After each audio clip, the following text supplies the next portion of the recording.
ഒരു സന്തോഷ വാർത്ത. അണ്ണൻ വിളിക്കിറങ്ങി. എന്താണോ അണ്ണൻ വെളിയിലോട്ടിറങ്ങി വരി. நீ பந்த கண்ட பெருச்சாலி போல நிமிடிக்காண்டு காரியம் பரா. நான் வந்து ஒரு நாள் டைடல் பார்க் எதிரில ரோட்ல நடந்து போயிட்டு இருந்தேன். இத்தனைக்கும் அன்னைக்கு சுடிதார் போட்டிருக்கிறேன்.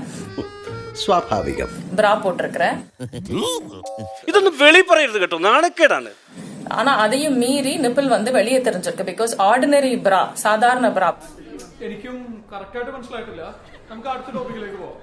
பேட் இல்லாம இருக்கிற ப்ரால வந்து அப்படி நிப்பிள் வந்து துருத்திட்டு தெரியறதுக்கு வாய்ப்பு இருக்கு. ആണല്ലോ. ഇതെല്ലാം പാത്തിട്ട് இருக்கிறதுக்கு எங்களுக்கு நேரமும் இல்ல, அவசியமும் இல்ல. കറക്റ്റാണ്. കറക്റ്റാണല്ലേ? കറക്റ്റാ. പക്ഷെ ഞാൻ പുറത്തുണ്ടാവും. எனக்கு எது சரியா இருக்குதோ அதை நான் போட்டுட்டு வெளியில வரேன். ഇവളി ഇത് എന്ത് ഭാവിച്ചാ? யாரோ ஒரு பொண்ணு கூட பேசிட்டு இருக்கிற ஒரு ஆம்பளை வந்து பாரு எப்படி ட்ரெஸ் பண்ணிட்டு தெரியுதுங்க அப்படின்னா. നീ കൂടുതൽ കഥയൊന്നും ഇറക്കണ്ട, നേരെ കാര്യത്തിലോട്ട് വാ. இந்த பிரச்சனையினால என்ன அப்படின்னா, பெண்கள் எப்ப பார்த்தாலும் பிரா போடுறது மட்டும் இல்லாம இது மாதிரி நிப்பிள் தெரியக்கூடாது, இல்ல பிரஸ்ட் சாக் ஆகிற மாதிரி தெரியக்கூடாது. പണ്ഡിതനാണെന്ന് തോന്നുന്നു. അർത്ഥം പറഞ്ഞൊന്നും കേട്ടില്ലേ? அப்படிங்கறதுக்காக பேடட் பிரா போட வேண்டி இருக்கு. அதுக்கப்புறம் புஷ்அப் பிரா போட வேண்டி இருக்கு. ചില പെണ്ണുങ്ങൾ ചില കാര്യങ്ങൾ അല്പം പൊതിഞ്ഞേ പറയാറുള്ളൂ. இத போட்டா வந்து ஆண்கள் எப்படி கமெண்ட் அடிக்கிறாங்கன்னா, இவளுங்க மாற பெருசா காமிச்சுக்கிறதுக்கு இதெல்லாம் பண்றாளுங்க. നിന്റെ കയ്യിലിരിപ്പതായിരുന്നല്ലോ.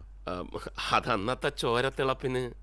ഇപ്പൊ എന്ത് ചോര തണുത്തു പോയാ? தெரியக்கூடாது, பிரஸ்ட் ஹேங்கிங்கா தெரிஞ்சதுன்னா அல்ல சாகிங்கா தெரிஞ்சதுன்னா அதுக்கு ஒரு கமெண்ட் அடிப்பானுங்க. അതെന്നാ പരിപാടിയുടെ പോയി വെടിമരുന്ന് നിറച്ചവർക്കും തീ കൊളുത്തിയവർക്കും ഒന്നുമില്ലയോ? ഒച്ചയായിട്ടവർക്കാണോ കേസ്? கொய்யாக்கா மாதிரி இருக்கு, மாங்கா மாதிரி இருக்குது, இவ்வளோ பெருசா இருக்குது, இப்படி எல்லாம் பேசிட்டு திரிகிற. അവിടെ ഇവിടെ എത്താത്ത 1.5 മുഴം തുണിയും ചുറ്റിക്കൊണ്ട് നാട് നീളം ഇറങ്ങിക്കോളും. നിന്നെയൊക്കെ കണ്ട ആർക്കാടി ഇളകാത്തത്?